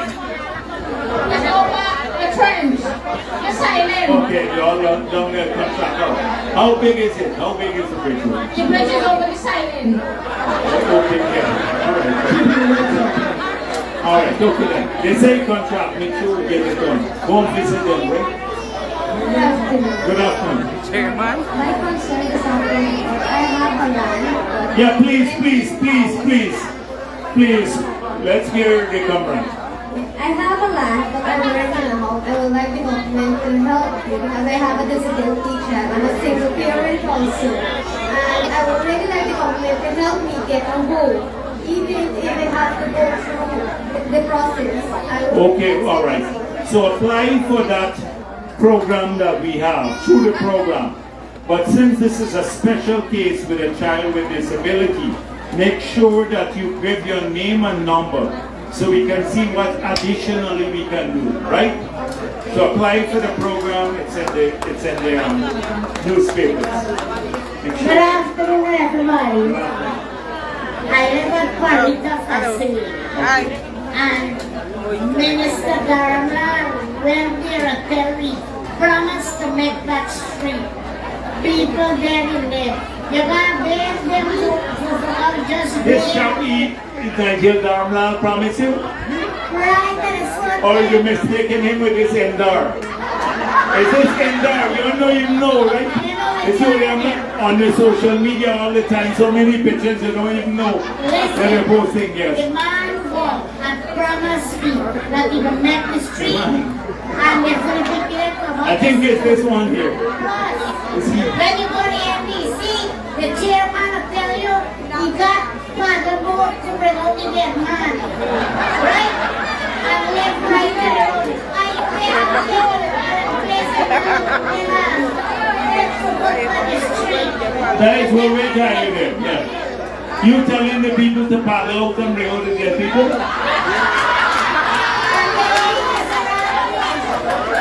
You say that? Alright. But to make sure that you go back, if you promise the people, okay. Yes, I know what you're saying is right, so we can look at it, alright? There you go. And here now, when you like to post a lot of pictures on Facebook, you know what the Facebook thing, you should go on the page and if you don't come, if you don't come. There we go. Alright, yes. Let's go ahead. Good afternoon, everybody. Good afternoon. Sir, I need a job. My name is Kendall Captain. I used to work at GPL and send me home. I'm not inside. I have no husband. Where were you working before? At GPL, sir. GPL? Yes. Okay, what were you doing at GPL? As security officer, sir. And I have this today. I'm not sure here. Why did they told me Exactly. So change for you. I get a copy. It's an email copy. What did he say to you? Stay home to get something for me to the store. All right. Let's examine your case. Give them your name and number. But in the short term, Yes, sir. make sure you apply for the part-time job, the 40,000 for 10 days until we solve it out. Okay? All right. Okay. Now, that's it. The people, the staff. Where is Steve and the others? They're around here. At the back here, make sure you go give them your name and number, right? We have to go disorganized. We tend to miss a lot of people when we go. Good afternoon, everybody. Good afternoon. No problem. I get to the street. The road is very bad. And you see the eye, and it's very bad. Where? In the Center Street. Health Center Street. And the man there right too. He has to right there. And it's very bad. You know, they go down. They can down road. All right. I know, right. When you back up, you follow. That we're gonna, we gotta prepare for it. And the water pressure is very low. You got flat cap because the water is going to sink. Yeah, we talk, we talked about the water before, so we want to go back to the water, and I told you that we're going to go, we put $2 billion for the roads in this region, but that's not enough with the amount of roads. So we're going back to the budget for supplementary provision, so we can fix more roads in the region, including all Sea-Lot, a lot in Sea-Lot, Tushin, nearly 100, well, about 100 roads in these areas. In just this NDC, about 100 roads. Yes, and we have 50 here, and we're supposed to get public assistance. Because we trouble with asthma, and we are in the back, and we're supposed to get public assistance. Every time we carry the document, I'm going to use that. All right, but I can't, well, we're going to look into this, right? Give your name and number there, because unlike the other person who was visibly thing, I can't determine this. Right. When you apply for public assistance, it's taking long, sir, very long. You heard what I just said. We are upset ourselves that this is taking so long, especially with people who are visibly, they should be getting it, like the young lady who gave the CD or get today. Right, go ahead. Good afternoon, everyone. Vice President, I would like to ask the housing minister if he could please help me with the house not that I received. No, sorry, I did not receive it. I already paid. All right, well, that is, comrade, you're telling me things here that I can't resolve now. I keep asking you, please, so I can help you. Please put down your name and number so you can get a call and then we can resolve. I'm going to leave just now. I don't want to leave here without your names and numbers recorded so I can follow up. I don't want to leave. I feel bad if I have to leave without your number and name. But I can't listen to everyone. So that is why you can help me by doing this. Please put down your name. Still let the others, the two of them, go and stand up right here and take the name and numbers of everyone. Steve and the others, come and stand up there. The name and number for everyone so that I can follow up. Or else I will feel, if I leave here and you don't put down your name and number, I can't follow up. Let them go there. So only if you have issues, if you got any personal issue, don't raise it again. We'll follow up with the name and number. Any personal issue. All right. This, I'm taking 3 more. This young lady, 1, 2, 3. That's it. And the rest give your name and number. I just wanted to graduate the PPPC civic to go to that grand job. Okay, and I'm happy for it. You can see me. I always give you a thumbs up. It's you, Angel. All right, thank you. All right. So this gentleman here, you have that one and then that one. And that's it. The rest, your name and number, so you get a call later. Yeah. Good afternoon, everybody.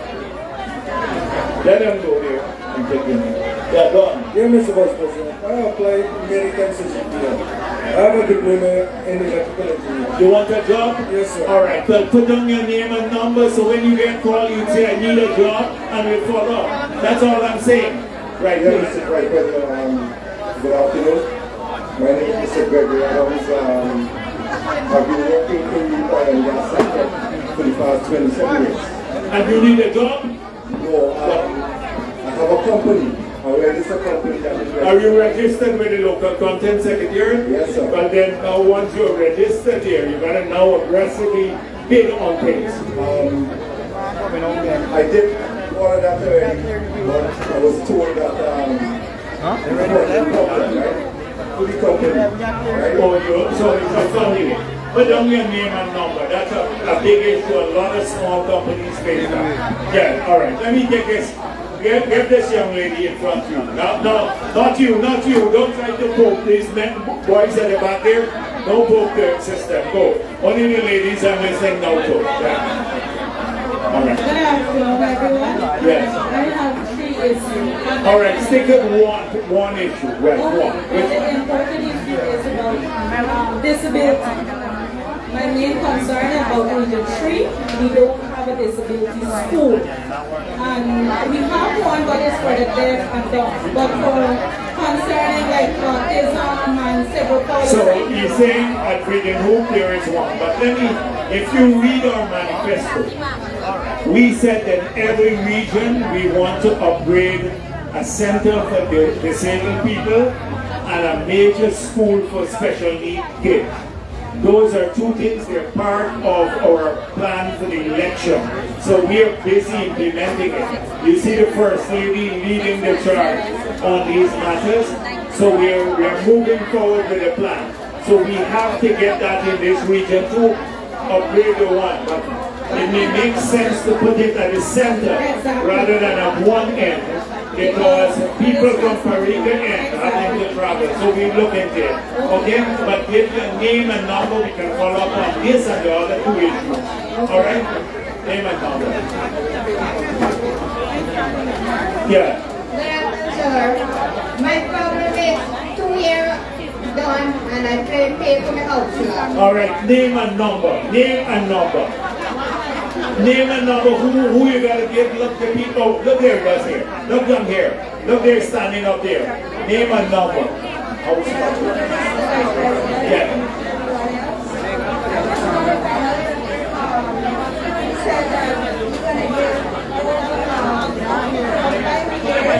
Up to 55 years job. But what about who can work over? Oh, the part-time job? Yes, part-time job. All right, we look at it. Apply still. Let's see. Apply. All right. Yes.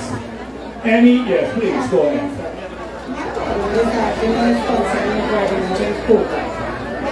It's concerning Virgin Coca. Presently, I've been living there for the past 7 years and the coca is not being functioning. Virgin Coca. Where's Lionel? You maintain the Virgin Coca? The coca close over 15 years now. All right. It's not working, but is there a reason why it's not working? And so we fix it. If we fix it, then would it make We still back up the coca now.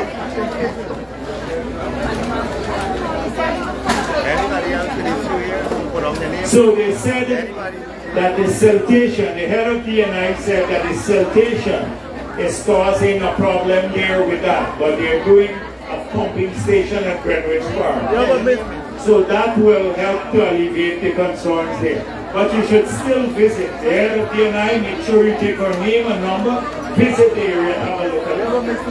Alright, I want to discuss the details of it. This is too long. People get the flood. I don't put on my name.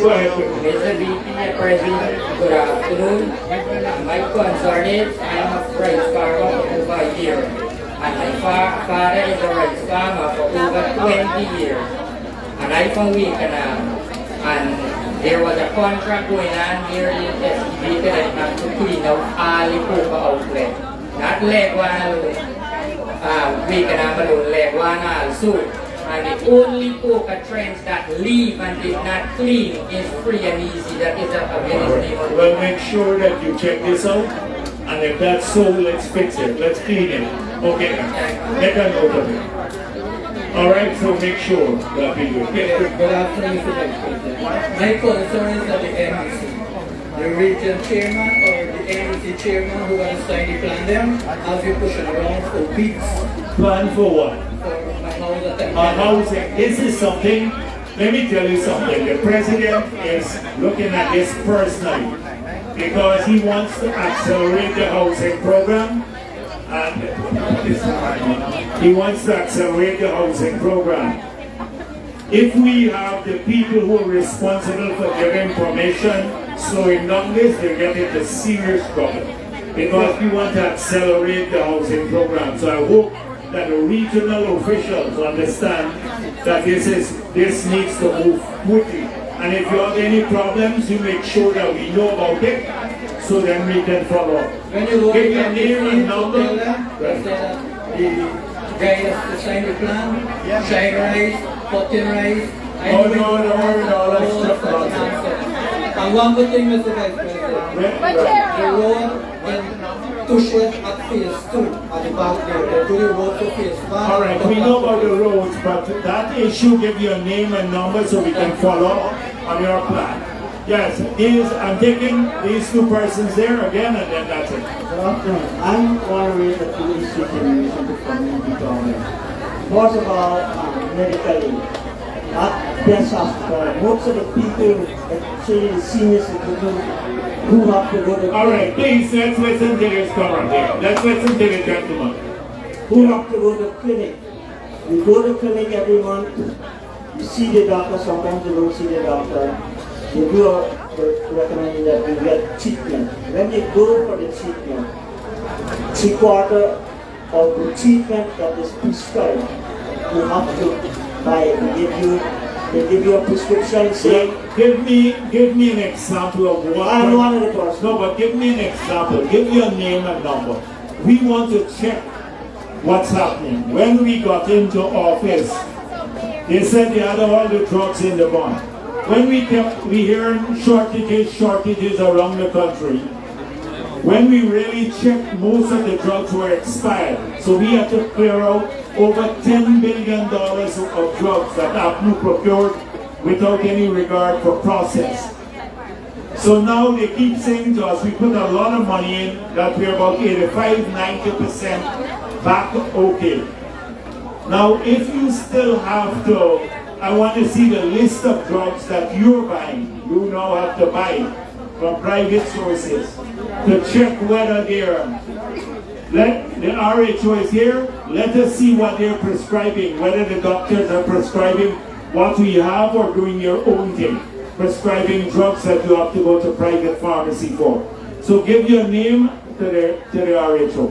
All right, I gotta go on, so give someone else. No, give your name and number, we'll follow up on the other issues. Another community. Yes, but I need to go on. I gave you one chance, I was going to rush on. One community issue as well.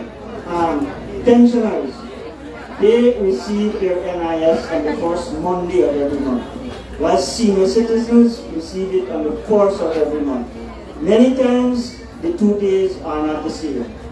I am asking if it's possible, I'm not saying if it's possible, that the NIS be made payable on the 1st month of every month. Because the senior citizens have to spend money 2 times actually to go and collect their money. Yeah, let's examine it. What they said that they were trying to avoid the traffic. But then maybe the convenience is a crucial matter too. So we must make it easier. We can't say in government that this will require more work on our part.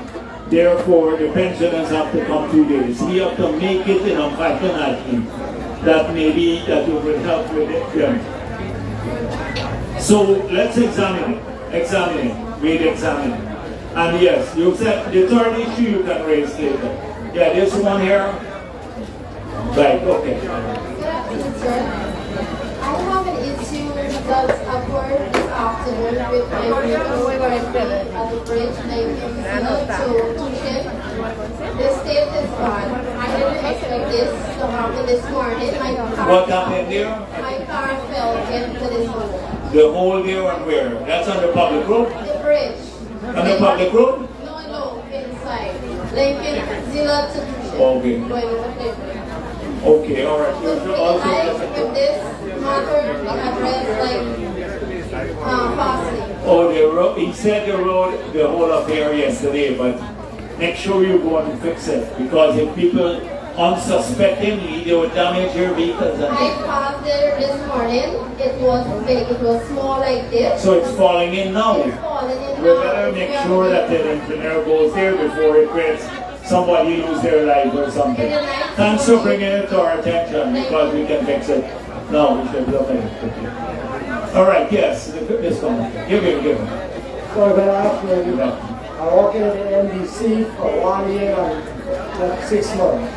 So I'm working 16 days, getting 35,000, right? So I 16 days? 16 days a month. 16 half day, man. It's 16 half day, right? It's 16 half day, man. 8 days. Then, oh God, you got me too. That's why I said when we set up this program, we set it up like that. Yeah, but here. Right, so you work 8 days. The others who get you 40,000 work 10 days. Yeah, right? So we working 16 days a month. So why we gonna get the $5,000 a month?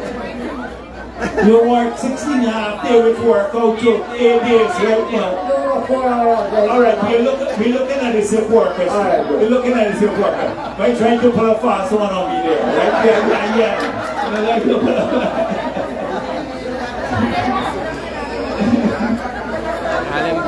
Right, yeah. They got used to look at the back here. You see the outside here, right? When it's flooded out here, maybe it's flooded out. Come here, all right. All right, we should look at that. Nick, no, but yeah. You know, here it is. Their minister, when they got that body back there, and promised people to pump there since over months time already. Who promised? Man, you tell me minister go. Which minister? You don't know, right? That's a job. That's something like that. Do something like Glenn from Kaichur Museum. Work some job on oil and gas. But here now. So now let me hear. Hold on a minute. Let me hear about it. No, but when the area again? Zilla right here. Zilla. You can't put up over details, you can't see no back. So you got squatting at the back here? Squat is housing, not squatting in what? 20 something already. Yeah, but is it on regularized land? All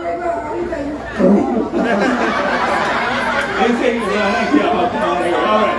Okay, we'll look at it one more time, make sure that somebody goes, because whether it's squatting or not, they shouldn't be flooded out. Okay? Right. All right, I heard you. I give you a chance to speak, give the others too. I'm trying to listen to people quickly, so that they can raise some issues. Right. So give the old one. Yeah. Good afternoon, Mr. President. I hear everybody speaking about different things. I am asking you that if we can get a raise of pay, there I am. What? Raise of pay? Yeah.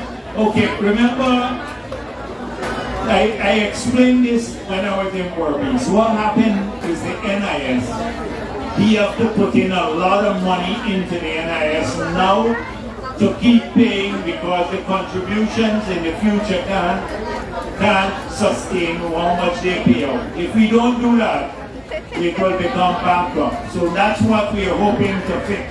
Once we fix that, then we can think about raising the contributions, okay? So that's how we are. Now I want to tell you something. These people at the NDC, they harness the farm that public assistance. When you go to them, they don't want to give you, right? I I don't know what really going on. I give a 3-day action, one of them for the park, then after I wait Okay, with all right. away with that. I want you to take it. Yeah, but public assistance is not for everyone to know. It's for people like who have special needs. I and know, stuff like I that. know, I We know. got a lot I of know people that. who are trying to go on public assistance. I All know. right, so we'll look I at it. know, Okay. but this is somebody who need it. Okay, well if it's someone who And needs then it, give me for. can you give me the name of the person? I can't remember the name now, but I can give me. All right, give me your name and number. My name is Mohammed Akram. All right, Mohammed Akram, and what's the number? Call a key name number, right? All right, give this it, come on. Huh? Give him. 95 years. 95 years. 95 years. This today, can give me what? To bring the post office logo. On the post office, no. Actually, what the comrade is saying is that something we should really convert these post offices to deal. You're right, comrade, that in many of our public buildings, they're not geared for people with disability or problems with their needs and stuff like that. So we should, like the post office here, see if you can put a ramp, a small ramp, to go up where people can walk up, right? If they can. Yeah, and we should look at the public buildings across the country actually.